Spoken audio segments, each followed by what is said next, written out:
मंगलम भगवान विष्णु मंगलम गरुड़ध्वज मंगलम पुंडरीकाक्ष मंगलाय तनोहरि। हर साल चैत्र माह कृष्ण पक्ष की एकादशी तिथि को पाप मोचनी एकादशी के रूप में मनाई जाती है। यह दिन विष्णु जी को समर्पित है। मान्यताओं के अनुसार पाप मोचनी एकादशी के दिन व्रत रखने से व्यक्ति को सभी पापों से मुक्ति मिल जाती है। इसके साथ ही जीवन में आ रही उतार चढ़ाव से भी छुटकारा मिलता है।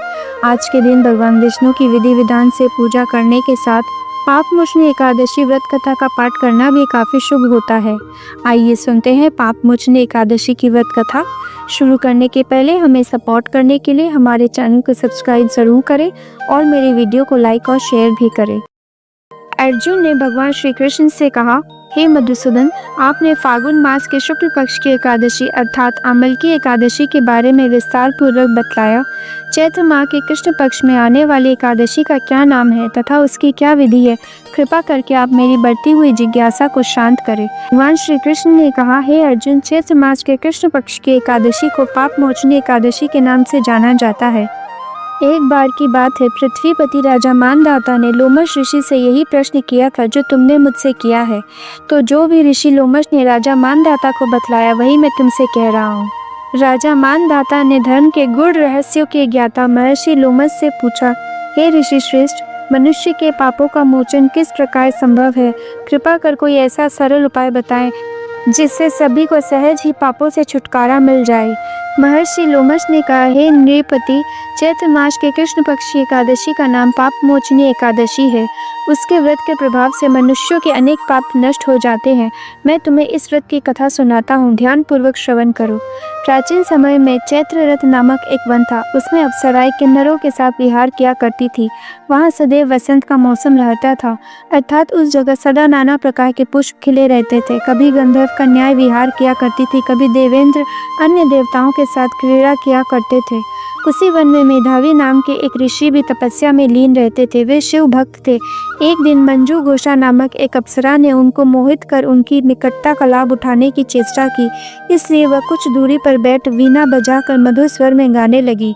उसी समय शिव भक्त महर्षि मेधावी को कामदेव भी जीतने का प्रयास करने लगे। कामदेव ने उस सुंदर अप्सरा के भ्रू का धनुष बनाया, कटाक्ष को उसके प्रत्यंचा बनाई और उसके नेत्रों को मंजू घोषा अप्सरा का सेनापति बनाया।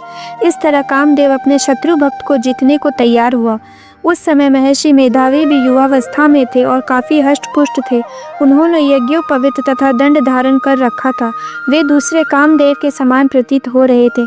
उस मुनि को देखकर कामदेव के वश में हुई मंजू घोषा ने धीरे धीरे मधुर वाणी से वीणा पर गायन शुरू किया, तो महर्षि मेधावी भी मंजू घोषा के मधुर गाने पर तथा उसके सौंदर्य पर मोहित हो गए। वह अप्सरा मेधावी मुनि को कामदेव से पीड़ित जानकर उनसे आलिंगन करने लगी। महर्षि मेधावी उसके सौंदर्य पर मोहित होकर शिव रहस्य को भूल गए और काम के वशीभूत होकर उसके साथ रमन करने लगे। काम के वशीभूत होने के कारण मुनि को उस समय दिन रात का कुछ भी ज्ञान न रहा और काफ़ी समय तक वे रमन करते रहे। तदुपरांत मंजू घोषा उस मुनि से बोली, हे ऋषिवर, अब मुझे बहुत समय हो गया है, मुझे स्वर्ग जाने की आज्ञा दीजिए। अप्सरा की बात सुनकर ऋषि ने कहा, हे मोहिनी, संध्या को तो आई हो, प्रातःकाल होने पर चली जाना। ऋषि के ऐसे वचनों को सुनकर अप्सरा उनके साथ रमन करने लगी। इसी प्रकार दोनों ने साथ साथ बहुत समय बिताया। मंजू घोषा ने एक दिन ऋषि से कहा, हे विप्र, अब आप मुझे स्वर्ग जाने की आज्ञा दीजिए।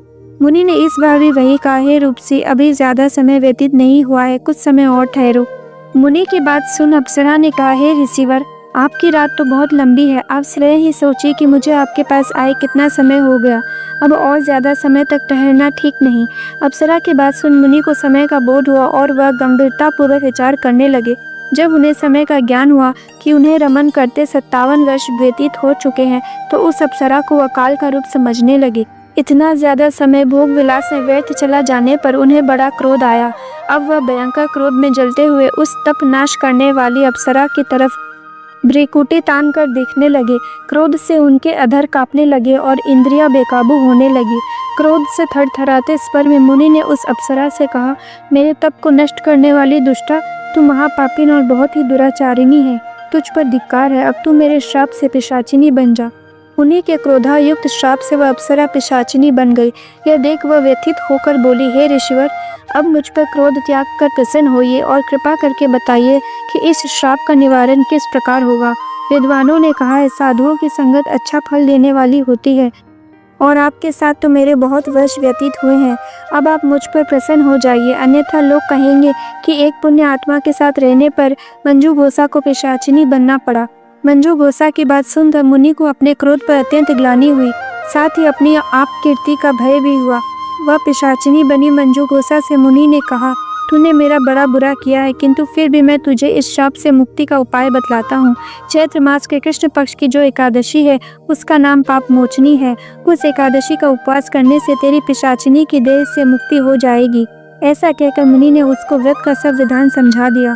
फिर अपने पापों को प्रायश्चित करने के लिए वे अपने पिता च्यवन ऋषि के पास गए।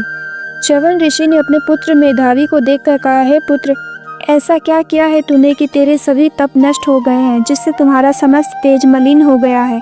मेधावी मुनि ने लज्जा से अपना सिर झुकाकर कहा, पिताश्री, मैंने एक अप्सरा से रमन करके बहुत बड़ा पाप किया है। इसी पाप के कारण संभव मेरा सारा तेज और मेरे तप नष्ट हो गए हैं। कृपा करके आप इस पाप से छूटने का उपाय बतलाइए। ऋषि ने कहा, हे पुत्र, तुम चैत्र माह के कृष्ण पक्ष की पाप मोचनी एकादशी का विधि तथा भक्ति पूर्वक उपवास करो, इससे तुम्हारे सभी पाप नष्ट हो जाएंगे। अपने पिता च्यवन ऋषि के वचनों को सुनकर मेधावी मुनि ने पाप मोचनी एकादशी का विधि पूर्वक व्रत किया। उसके प्रभाव से उनके सभी पाप नष्ट हो गए। मंजू घोषा अप्सरा भी पाप मोचनी एकादशी का उपवास करने से पिशाचिनी की देह से छूट गई और पुनः अपना सुंदर रूप धारण कर स्वर्ग लोक को चली गई। लोमश मुनि ने कहा, हे राजन, इस पाप मोचनी एकादशी के प्रभाव से समस्त पाप नष्ट हो जाते हैं। इस एकादशी की कथा के श्रवण व पठन से 1000 गौ दान करने का फल प्राप्त होता है। इस उपवास को करने से ब्रह्म हत्या करने वाले, स्वर्ण चुराने वाले, मद्यपान करने वाले, अगम्यागमन करने वाले आदि भयंकर पाप भी नष्ट हो जाते हैं और अंत में स्वर्ग लोक की प्राप्ति होती है। प्रेम से बोली विष्णु भगवान की जय। उम्मीद करती हूँ आपको मेरा ये वीडियो पसंद आया होगा। धन्यवाद।